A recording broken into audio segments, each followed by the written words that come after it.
FIA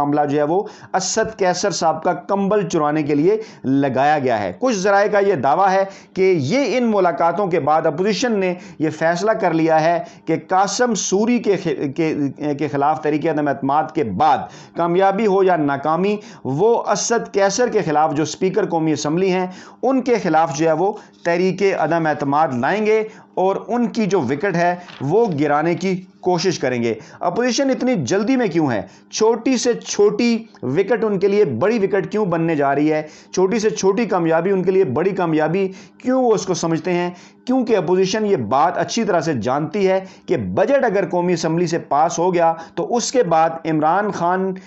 دو محاذوں کا سامنا کریں گے۔ ایک محاذ ہے FATF کی گرے لسٹ سے نکلنا، جس کے دن قریب آ رہے ہیں اور حکومت اس حوالے سے بڑی ہی پر امید ہے، اور دوسرا بڑا محاذ ہے جولائی کے آخر میں کشمیر کے الیکشن۔ اب ذرا یہ سارا سینیریو آپ اپنے سامنے رکھیے۔ عمران خان مرکز میں مضبوطی سے قدم جمائے ہوئے ہیں۔ عثمان بزدار ان کے کھلاڑی، اوپننگ بیٹسمین، پنجاب میں انہوں نے اپنی پوزیشن مضبوط کر لی ہے۔ KPK کے اندر ان کے کھلاڑی محمود خان کو کسی قسم کی مشکلات کا سامنا نہیں ہے، یعنی مرکز، پنجاب اور خیبر پختونخوا کے اندر پاکستان تحریک انصاف کی حکومتیں دن بدن مضبوط ہو رہی ہیں، اور اس بجٹ کے پاس ہونے کے بعد خیبر پختونخوا تو خیر پہلے ہی ایسا صوبہ بن چکا جس کی پوری آبادی کے پاس ہیلتھ کارڈ ہیں، صحت اور تعلیم کے حوالے سے سہولیات میں اضافہ ہو رہا ہے، اور اس برس کے آخر تک اگر پنجاب میں عثمان بزدار بھی جیسا کہ بجٹ میں اعلان کیا گیا وہ کامیاب ہو جاتے ہیں صحت انصاف کارڈ کے حوالے سے، تو پھر اپوزیشن کی جماعتوں کے پاس، بالخصوص نواز لیگ کے پاس، پنجاب میں بیچنے کو کچھ بھی نہیں بچے گا۔ گلگت بلتستان کے الیکشن آلریڈی پاکستان تحریک انصاف جیت چکی، اور وہاں پر بھی صحت انصاف کارڈ جو ہے وہ لانے کے متعلق غور ہو رہا ہے۔ اسلام آباد کے اندر بھی اس کے اوپر پلاننگ جاری ہے۔ پیچھے بچ گئے سندھ اور بلوچستان اور اس کے ساتھ ساتھ کشمیر، اور اگر کشمیر کے الیکشن کے اندر پاکستان تحریک انصاف جس طرح سے نظر آ رہا ہے، جو کہ ماضی کی روایت رہی ہے کہ ہمیشہ سے وہی جماعت وہاں پر حکومت بناتی ہے، بالکل گلگت بلتستان کے ماڈل کی طرح کہ جس کی مرکز میں حکومت ہو، اس لیے ایک عجیب قسم کی بے چینی اور پریشانی کا سامنا ہے راجہ فاروق حیدر صاحب کو، جو کشمیر میں مسلم لیگ نواز کی قیادت کرتے ہیں، اور پنجاب کے اندر بیٹھی ہوئی بھی مسلم لیگ نواز کی قیادت کو کہ اگر کشمیر سے بھی ان کا صفایا ہو گیا تو یہ سمجھا جاتا ہے کہ نواز شریف کو کشمیری ووٹ بینک ملتا ہے۔ لاہور میں اور باقی پنجاب میں جو بڑی تعداد میں کشمیری آباد ہیں، نواز شریف یہ سمجھتے ہیں کہ وہ کشمیری ووٹ بینک لے کر جو ہے وہ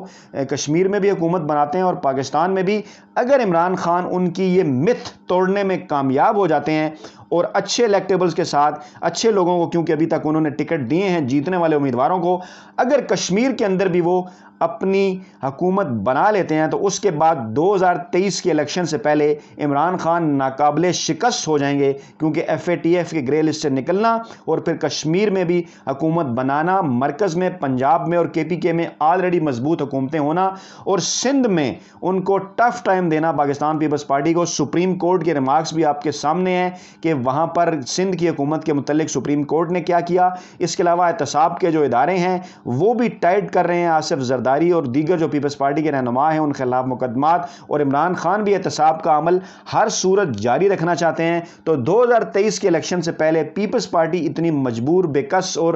جو ہے وہ کمزور نظر آنے لگے گی سندھ کے اندر کہ عمران خان کے لیے کراچی کے ساتھ ساتھ جو ہے وہ سندھ کے بعض شہری علاقوں میں پیپلز پارٹی کو گرانا آسان ہو جائے گا، اور بلوچستان تو خیر ہے ہی، اپنے اتحادیوں کے ساتھ مل کر وہاں حکومت بنائی جاتی ہے، اور یہ نظر آ رہا ہے کہ وہاں بلوچستان عوامی پارٹی جو ہے وہ ایک طرح کی پاکستان تحریک انصاف کے اندر ضم ہو جائے گی، جو 2023 کے الیکشن کے حوالے سے معلومات ہیں، اور اس کے بعد پھر 2023 کے الیکشن میں عمران خان کو 2/3 اکثریت سے روکنا بہت مشکل ہو جائے گا۔ تو یہ ہے وہ سارا پولیٹیکل سینیریو جس کے اندر پاکستان مسلم لیگ نواز کے رہنما